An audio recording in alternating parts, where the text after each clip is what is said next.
Welcome to episode 5 of trying to find this mystery skater with Tony Hawk. Now, there have been some developments with this guy. This morning, New York Park sent me an email saying, "We regret to inform you we were unable to locate any images for a skateboarding event that occurred in Central Park in 1965. Now, while this makes our search more challenging, it has confirmed that this was not a set-up event, at least not one that was approved by the city at the time. So now it's clear, this was likely just a bunch of kids having fun bombing down a hill in Central Park. And Bill Epridge just so happened to be on assignment and took photos of this happening." Next, I heard from Bill Shapiro, the former editor-in-chief of Life magazine, and he said, "My person at the archive confirmed that no reporter is mentioned in the official file," which again adds more complexity to our search. But that also means that this famous article from Life magazine is uncredited. All we know is that Bill Epridge took the photos, and that this woman was likely the editor or writer of this article. Now it's time that we branch out beyond photos of just this guy. I found some other photos from the shoot that I spent some time looking at, and here's what I found. In this photo, we have this skater that is potentially sharing the same board with this mystery skater. It looks like it could be the same board. In this shot, we can see the bottom of his board. Now, I spent some time colorizing and then using a program to enhance this image, and I was able to get the bottom of his board, which looks to read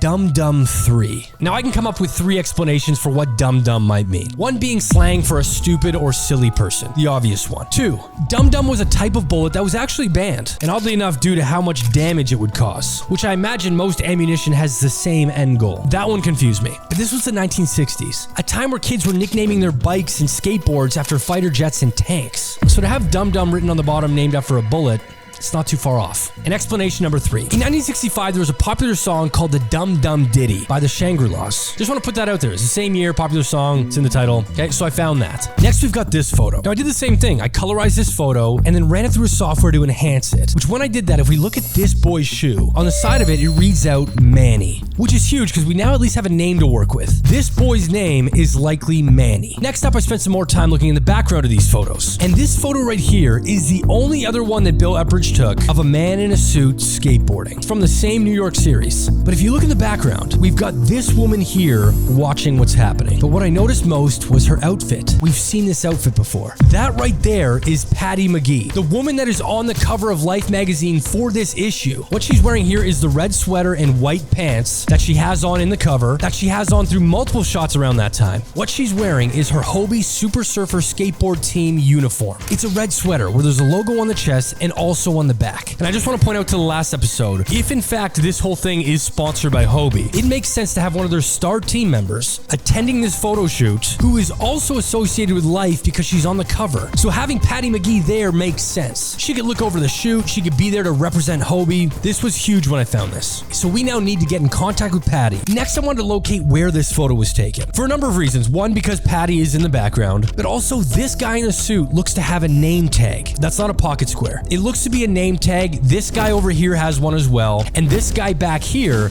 looks to be carrying a skateboard. So there's a new theory here. They went to this suit shop to get this guy fitted for a suit for this photo. Well, there, they got some employees to ride the skateboard wearing suits. It's not too far-fetched that could have happened. So now I've got interest in trying to figure out where this photo was taken. And again, looking in the background, we've got this building with this giant round window. Next to that, we've got this white building with balconies. I looked at every single church in Manhattan, including all churches that have been demolished since the 1900s, and none of them check out. Next, I wanted to look over here at this firebox. It's pretty unique. Back in the 60s and even to this present day, in case of a fire, you would run out to these lampposts. You'd pull a fire alarm, which would then send out these unique pulses to the local fire station. That would then tell them where exactly in the city this fire is, and then they would show up. Now, they're all over New York City even today, but here's what I learned. These fireboxes were only placed at intersections, meaning that this photo was taken at an intersection looking down a street. Also meaning that if this is a suit shop or a tailor, it's located on a corner. I did a deep dive search into the New York archives, and I found a document that gives me every location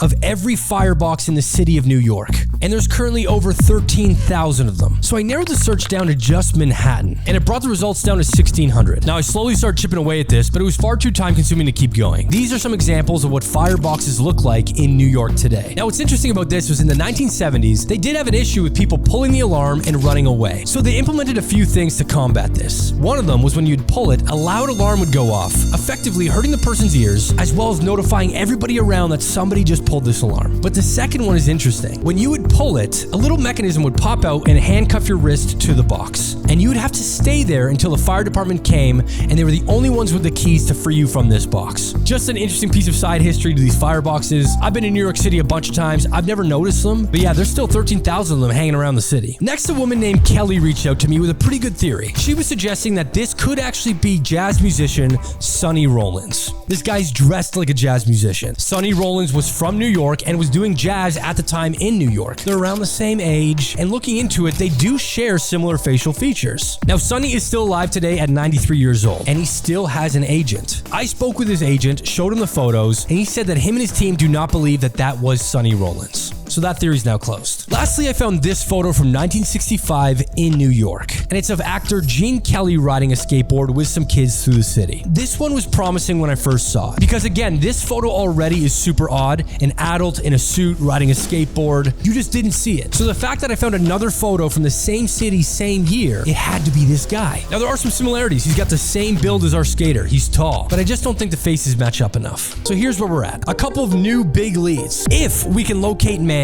we've got a new lead. If we hear back from Patty to talk about this photo, we have a new lead. If we can locate this photo's location, and then in turn figure out this suit shop, we have a new lead. Please continue to send in your theories. I am going through every single one. There you guys have it. Thank you so much for watching. Be sure to like and follow for more fun videos like this, and I'll catch you in the next one.